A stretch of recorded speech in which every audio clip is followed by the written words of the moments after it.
This just happened, and it could change everything. A new wave of trade tension, energy brinkmanship, and strategic deals is revealing something many Americans, and frankly many Canadians, did not fully grasp until now.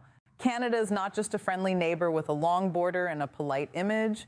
Canada is a critical power in the North American system, and when pressure rises, that hidden power suddenly becomes very visible. From oil and electricity to natural gas and the minerals needed for batteries, defense, and advanced tech, the latest data and political moves are exposing just how tightly the United States is still tied to Canada, even as both sides talk about reducing that dependence. Here's what we know so far. The clearest signal came when Ontario moved to slap a 25% surcharge on electricity exports to New York, Michigan, and Minnesota during the tariff fight. That was not a symbolic gesture. Ontario said the surcharge would add about $10 per megawatt hour and generate roughly 300,000 to 400,000 Canadian dollars a day. Reuters also reported that Ontario's electricity supplies reach more than 1 million U.S. homes. And when that move was made, Washington reacted fast. President Trump briefly escalated his own threat on Canadian metals before reversing course later the same day after Ontario agreed to suspend the surcharge and hold talks. In plain English, one Canadian province showed it could put real pressure on parts of the U.S. grid almost immediately. But electricity is only part of the story. The bigger shock comes from the energy numbers themselves. Canada's own regulator says that in 2024, Canada exported 4.2 million barrels a day of crude oil, and 95.7% of that, about 4 million barrels a day, went to the United States.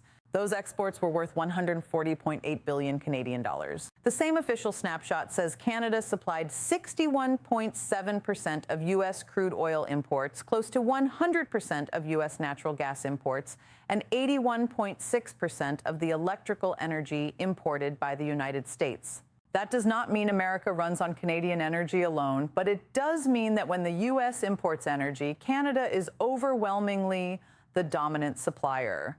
That is the hidden power now being exposed in full view. Now, this is important because some of the strongest proof is coming not from political speeches, but from the industry itself. Reuters reported that Cenovus CEO John McKenzie said the U.S. still relies on Canadian oil despite claims to the contrary. His point was blunt. Energy economics and energy physics have not changed. He said Canada and the United States are hardwired together. That matters because many U.S. refineries, especially inland and in the Midwest, are specifically configured to process the heavy grade of crude that Canada produces. So even if politicians talk tough, the physical system is much harder to replace. You can change a speech overnight, like you cannot redesign a refinery overnight. Let me explain why this became such a major issue so quickly. For years, the U.S.-Canada relationship was built on deep integration. Pipelines crossed borders. Electricity moved through an interconnected grid. Auto parts crossed back and forth multiple times before a vehicle was finished. The assumption was simple. The system worked because both sides benefited. But once tariffs, threats, and retaliation entered the picture, that old assumption started to crack. Suddenly, people on both sides were forced to ask a question that had been sitting in the background for years. And what happens if one side decides to use interdependence as leverage? And that is exactly why Canada's role now looks less like quiet partnership and more like strategic muscle. There is also a second layer to this story, and it may be even more significant in the long run. While the United States has been arguing over tariffs and trade pressure, Canada has been moving aggressively to expand its influence in critical minerals, the raw materials needed for electric vehicles, semiconductors, defense systems, and clean energy technology. In March 2026, Canada announced a second round of 30 new partnerships and investments with 12 allied partners under its Critical Minerals Production Alliance. Ottawa said that round alone would unlock 12.1 billion Canadian dollars in project capital, bringing the total mobilized since late 2025 to 18.5 billion. Reuters described Canada's push as part of a wider effort to build a production alliance, or buyers club, to reduce strategic vulnerability and counter concentrated supply chains dominated by rivals like China. But here's where it gets interesting.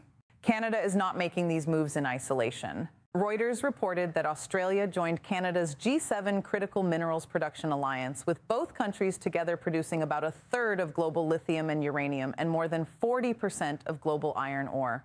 That is not a small side story. That is the beginning of a larger geopolitical realignment among so-called middle powers, Countries that may not dominate headlines every day, but control serious resources the global economy cannot function without. In other words, Canada is no longer just reacting to pressure from Washington. It is trying to build alternative networks, alternative buyers, and alternative strategic pathways. And that changes the tone of the entire relationship. At the same time, Canada is also trying to strengthen the domestic side of its power position. Reuters reported in March that the Canadian government would soon release a new electricity and nuclear strategy, with Energy and Mining Minister Tim Hodgson saying investors want clarity, speed, and direction. That matters because nuclear power, grid planning, and internal electricity links are no longer just domestic policy topics. They are becoming strategic assets. The more Canada can modernize its electricity network and scale reliable power production, the more room it has to serve industry, support mining and processing, and influence regional energy markets. So when people hear Canada's hidden power, they should not think only about what already exists. They should also think about what Ottawa is now openly trying to build next. Of course, this story is not one-sided. Canada has its own dependence problem too. Reuters reported that about 90% of Canadian oil exports still go to U.S. refiners, and that new pipeline options to bypass the United States remain difficult, expensive, and politically contested. The Trans Mountain expansion gave Canada a bigger outlet to the Pacific, but even that project ran into massive delays and ballooning costs. So yes, Canada has leverage, real leverage, but it is not total freedom. It is more accurate to say this is a relationship of mutual dependence, except the public is only now starting to understand how much of America's imported energy system still runs through Canada. And in a crisis, that realization matters. There's another twist here. Even while trade tensions expose Canada's value to the United States, Canada has been slowly reducing its own exposure to the U.S. market. Reuters reported that by December 2025, the share of Canadian exports going to the United States had fallen to 67.4%, the lowest level on record outside the pandemic period. On a full-year basis, the U.S. share dropped to 72% from 76% a year earlier, while exports to countries other than the U.S. surged 17% and hit an all-time high. That does not mean Canada is suddenly free from American demand. Not even close. But it does mean the old pattern is starting to shift. Canada is still deeply tied to the U.S., yet it is also very clearly looking for more room to maneuver. Public reaction has been intense and divided. In Canada, many commentators and online voices argued that Ontario was right to show Washington that cross-border energy ties are not a one-way street. They saw the electricity surcharge threat as overdue proof that Canada does, in fact, have tools it can use.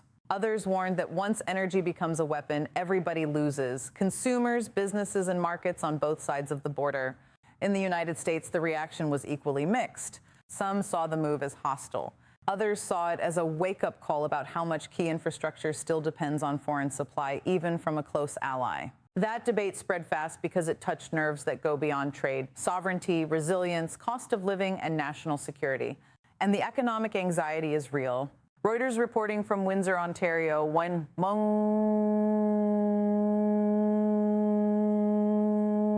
of the Canadian cities most exposed to the U.S. market. Sources showed how tariff uncertainty can freeze confidence almost overnight. Businesses delayed investments. Orders shrank. Training programs lost demand. Housing activity weakened. That report is a reminder that this is not just a battle of governments and headlines. It hits real towns, real workers, and real families. But it also underlines the deeper point of tonight's story. When one American policy threat can shake Windsor and one Ontario electricity move can shake Washington, that is not weakness on one side or strength on the other. That is proof of deep integration, and deep integration creates leverage for both. Even the electricity data tells a more nuanced story than the loudest headlines suggest. The U.S. Energy Information Administration says parts of the Northeast have recently relied less on Canadian electricity because drought cut Canadian hydropower output and demand shifted. But the same EIA analysis also showed that in peak periods, Canadian imports still play a key role. In January 2025, for example, Canada supplied an average of 14% of New England's electricity demand during the month winter demand peaked. So, while average dependence may have eased in some regions, the strategic value of those cross-border connections remains very real when stress hits the system. And that is exactly why a political threat tied to electricity caused such immediate alarm. Now, add all of this together and the broader picture becomes hard to ignore. Canada supplies the majority of U.S. imported crude, nearly all U.S. imported natural gas, most imported electrical energy, and it is expanding its role in the minerals that will shape the next industrial era. At the same time, it is building new partnerships with allies, trying to boost its own electricity and nuclear strategy, and slowly diversifying exports beyond the United States. That is why this moment feels bigger than one tariff fight, one provincial surcharge, or one diplomatic argument. It is exposing a structural reality. Canada is not just adjacent to American power. In several areas, it is part of the machinery behind it. And there may be one final lesson here. Political leaders can talk about independence, decoupling, and going it alone. But the hard infrastructure of trade, power, fuel, and industrial supply chains tells a different story. The U.S. Supreme Court may have struck down one sweeping tariff strategy in early 2026, but that legal twist did not erase the underlying reality. The factories are still linked, the grids are still linked, the refineries are still linked. The minerals race is still accelerating. So even if the political tactics change, the strategic truth remains the same. North America's two biggest economies are still bound together, and Canada's role in that system is far larger than the stereotype suggests. So tonight, the headline is not just that Canada pushed back, it is that Canada's hidden power surged into public view. A province threatened electricity costs for American households. Official data confirmed Canada's dominance in U.S. imported energy. Oil executives admitted the systems are still hardwired together, and Ottawa is now racing to turn resource strength into long-term geopolitical influence through critical minerals, nuclear strategy, and new global partnerships. The dependency is not absolute, and it cuts both ways, but it is real, it is measurable, and now it is impossible to ignore. The question is no longer whether Canada has leverage. The question is how far Canada is willing to use it and how far the United States is willing to go before it fully accepts how much it still needs its northern neighbor. What do you think? Is this the moment Canada stops being underestimated, or is this just a temporary burst in a relationship that will always pull both countries back together?